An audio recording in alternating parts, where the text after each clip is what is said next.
किससे तेल खरीदना है, किससे डिफेंस डील करनी है और सबसे बड़ी बात अपने पड़ोसियों से कैसे निपटना है, कैसा व्यवहार करना है, किस स्तर का व्यवहार करना है, ये सब भारत अपने आप तय कर रहा है। भारत अब अमेरिका के मुताबिक चलने को तैयार नहीं है। ट्रंप की चिंता ये है, वो जो डील मेकर का, हाई टेबल पर बॉस की तरह बैठने का जो गुरूर था ट्रंप का, अमेरिका का, वो तोड़ दिया है भारत ने। भारत की ये बढ़ती हुई ताकत अमेरिका को परेशान कर रही है।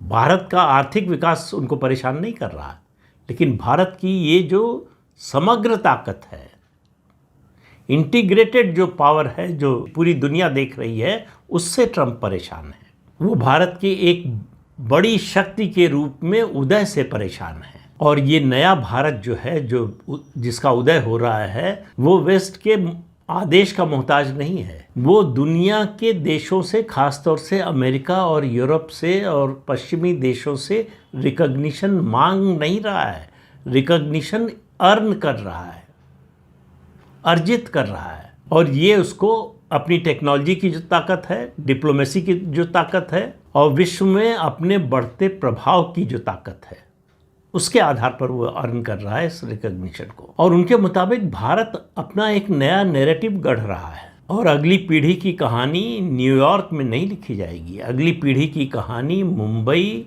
बेंगलोर और दिल्ली में लिखी जाएगी। फिर उन्होंने लगातार थोड़ी थोड़ी देर पर जो है ट्रंप के डर का कारण बताते जाते हैं, ट्रंप की आशंका का, ट्रंप की चिंता का कारण। उनका कहना है कि ट्रंप को लग रहा है कि अब वो मुख्य किरदार, मेन एक्टर नहीं रह जाएंगे, यानी उनकी केंद्रीय भूमिका नहीं रह जाएगी विश्व के मंच पर। ग्लोबल पावर शिफ्ट हो रही है, ग्लोबल इकोनॉमी में वो कहते हैं कुछ तो हो रहा है, खेल के नियम बदल रहे हैं। और ट्रंप इस बात को अच्छी तरह से समझ रहे हैं कि अब अमेरिका एकमात्र खिलाड़ी नहीं रह गया है।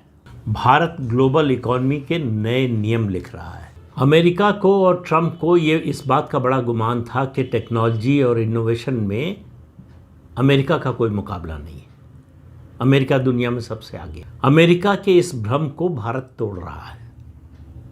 आज उन्होंने कहा कि आप देखिए, अमेरिका में जो बड़ी टेक्नोलॉजी कंपनियां हैं, उनकी लीडरशिप किसके हाथ में है? भारतीयों के हाथ में है। तो उन्होंने कहा कि ये जो बड़ी बड़ी कंपनियां, मल्टीनेशनल कंपनियां भारत में जा रही हैं, वो ये मत समझिए कि केवल कॉस्ट कटिंग के लिए या वहाँ लेबर सस्ता है, उनकी कॉस्ट बचेगी, इसके लिए जा रही हैं।